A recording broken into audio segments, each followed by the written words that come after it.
with the aim of building the capacity of communities living around Lake Kivu regarding to the legal procedures that must be respected before the start of any environmental project. The drafting of specification to be submitted to the gas exploitation company Symbion Power, as well as the formation of a monitoring team to liaise with the company, the organizations I said, which support the community initiatives in environmental conservation and sustainable development, organized a reflection workshop this Friday, February 27, 2026, in Goma. The workshop also served as a reminder of the Congolese legal procedures that gas exploitation companies must follow before beginning operations and the related benefits. An open question and answer session followed. Nibone Faustin, a National Executive Director of ICED, explained why environmental and sustainable development impact studies are necessary. The objective was strengthen participants' capacity regarding to the legal provisions requiring an environmental and social impact assessment for any project likely to affect the environment. It was necessary to analyze the potential environmental and social impact of methane gas exploitation in Lake Kivu and to develop specification outlining mitigation measures for any company wishing to undertake such project.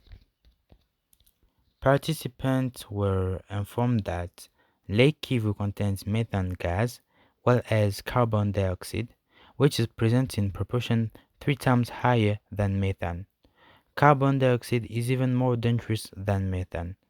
In the event of a limnic eruption, methane being lighter than air would rise and remain at high altitudes, causing limited harm.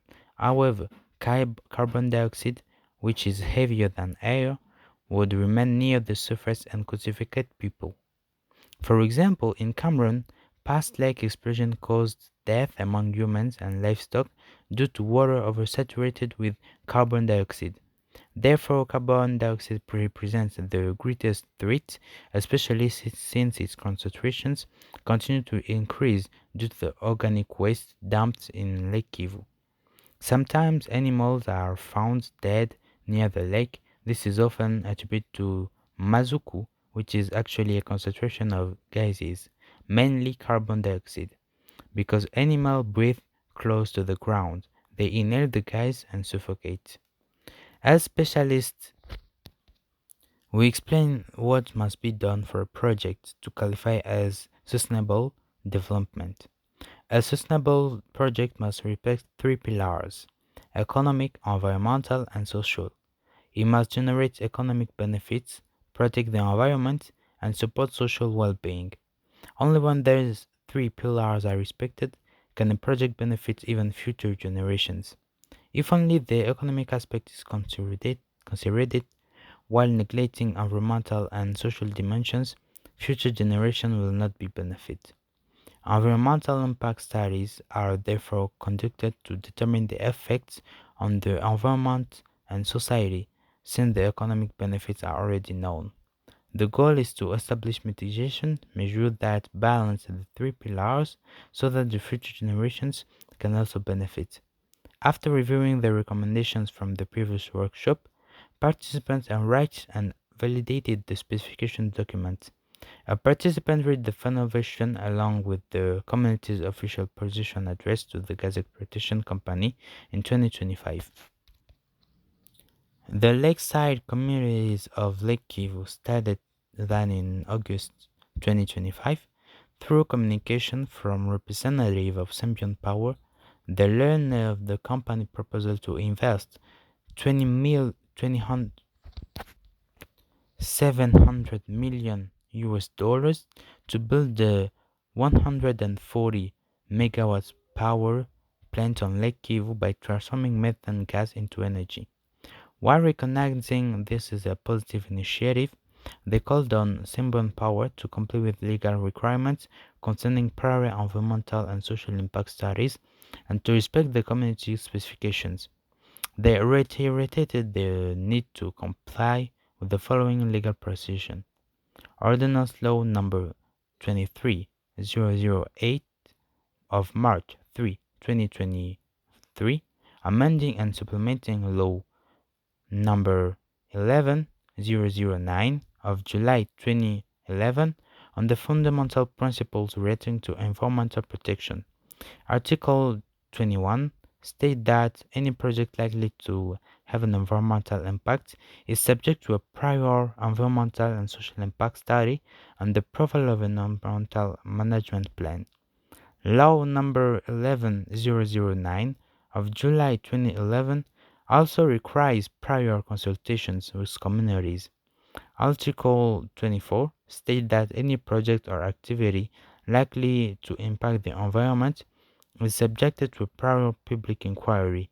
The purpose of the inquiry is to inform the public and local population about the project, collect information on the nature and extent of rights that third parties may hold in the affected area, gather feedback, suggestions, and counterproposals, and provide the competent authority with all necessary elements for any decision making. Regarding to the specification for gas block exploitation on Lake Kivu, the community referred to Law number 15012 of August 1, 2015 on the general hydrocarbon regime. Articles 25 state that the proposing authorization is granted to any Congolese or foreign legal entity that has subscribed to the hydrocarbon specification established by the competent minister and has submitted an approved environmental impact study. The committees required that their consent be taken in account, including involvement of all segments of local community in environmental and social impact study before, during, and after gas exploitation. Establishment of a framework for a dialogue and a community grievance mechanism. Environmental protection measures, including tree planting to prevent erosion and safeguard the Lake Kivu system. Socioeconomic integration plans for lakeside communities, including job creation, livestock development, and healthcare coverage for illnesses related to exploitations. Promotion of local entrepreneurship, supervision and capacity building for fishermen, including awareness of risks linked to gas exploitation. Development of an emergency evacuation plan in case of a disaster. It was emphasized that only under these conditions can such a project contribute to national economic growth and improve the socio-economic living conditions of the communities. Following these discussions, a monitoring team was established to ensure follow-up with Symbion Power. Similar activities will continue in other areas around Lake Kivu in coming days.